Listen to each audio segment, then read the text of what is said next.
narrative games have finally reached a turning point again. After years of chasing big licenses, episodic release schedules, and gameplay structures that promised choice but rarely delivered meaningful impact, the genre felt stuck in place. But in 2025, something unexpected happened. A brand new IP from a small independent studio showed up and reminded everyone what narrative storytelling in games is actually supposed to feel like. That game was Dispatch, a grounded, emotionally intense, tightly focused, interactive experience created by Ad Hoc Studio, a team built by many of the original storytellers behind Telltale's greatest successes. And the impact of Dispatch wasn't subtle. It hit the narrative gaming world like a shockwave. Critics praised it for its direction, its writing, its sense of tension, and the confidence of its world, all without leaning into a single pre-existing franchise. No Walking Dead, Borderlands, Minecraft, or Game of Thrones, just pure original storytelling. And ironically, the only reason why it was possible was because the old model, the Telltale model, collapsed under its own weight. For nearly a decade, the industry believed that narrative games couldn't survive without big IP. Telltale Games built an entire empire around this idea. They leveraged the most recognizable brands in entertainment, from The Walking Dead and Batman to Game of Thrones and Guardians of the Galaxy, which delivered some of the most emotional, memorable interactive stories in gaming history. But that success came with a lot of weight. Licensed storytelling meant creative restrictions, IP approvals, tight delivery schedules, and contractual obligations that forced teams into rigid timelines. And as the years went on, the Telltale model became less about crafting great stories and more about fulfilling deals. Dispatch is the exact opposite. It doesn't depend on pre-existing IPs or borrowed characters. Its world was built entirely around the story of its developers who wanted to tell. That purity is rare, especially in an industry that increasingly treats narrative games as brand extensions rather than creative visions. But the biggest reason why Dispatch feels so different is because it was built on a foundation completely different than the one that eventually broke Telltale. Behind the scenes, Telltale's golden era of emotional storytelling was powered by a development pipeline that was already falling apart. While other developers began adopting Unreal Engine 4 in the 2010s, Telltale relied on the Telltale tool, a decade-old engine held together by patches and workarounds. Animations routinely broke, scenes crashed mid-production, and the tools just slowed down development. Developers would spend countless hours rewriting, rebuilding, and re-exporting content, not because it made the story better, but because the engine physically couldn't support the story they wanted to tell. That battle eventually became unsustainable. As Telltale rapidly expanded and took on more and more license contracts, the production demands skyrocketed while the technology stagnated.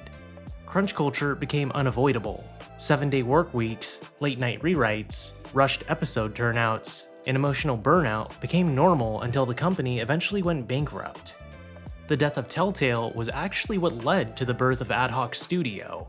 But what some people don't know is that Ad Hoc was not built from some triumphant moment of opportunity. It was actually born out of sacrifice. It was built by developers who refused to let narrative storytelling die in the chaos of Telltale's collapse.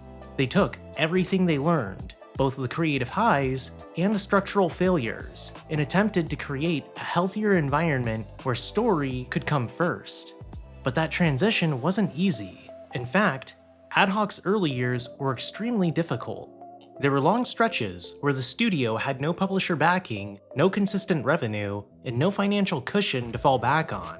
But the founders believed strongly in their vision and believed so deeply in the people they hired, and they did something almost unheard of in today's industry. They personally covered employee salaries out of their own pockets. In order to keep the studio alive long enough to finish their projects, Ad Hoc's founders took no pay for 6 straight months and prioritized their team's income. That kind of commitment doesn't exist in most of the industry anymore. Honestly, the only other time that I can recall was Mr. Iwata during his time leading Nintendo. This decision was by no means glamorous, it wasn't comfortable, and it wasn't stable, but it kept the studio afloat. And in that sacrifice is a huge part of why Dispatch feels the way that it does. It was built by people who refused to repeat the mistakes of their past, even when the cost was painfully personal. The contrast between Dispatch and the fate of The Wolf Among Us 2 actually makes this even clearer. When Telltale was revived under new ownership, fans hoped the studio could finally deliver a sequel to one of its most beloved games. But while Dispatch sailed forward with a coherent vision and confident execution, The Wolf Among Us 2 became another example of a system trapped by its past. Reports of direction changes, engine restarts, budget constraints, shifting leadership, and internal uncertainty painted a picture of a studio trying to operate within the remnants of the old Telltale pipeline. Meanwhile, Ad Hoc had moved way beyond that structure entirely. By the time Dispatch launched, it was clear that it represented something much bigger than a single project. It represented a shift in how narrative games can be made, how they can be produced, and how they can connect with players. It showed that a well-executed original story can capture just as much attention as a major franchise, sometimes even more, just like Expedition 33. It also showed that players are hungry for new worlds, grounded stories, and experiences not tied to brand expectations.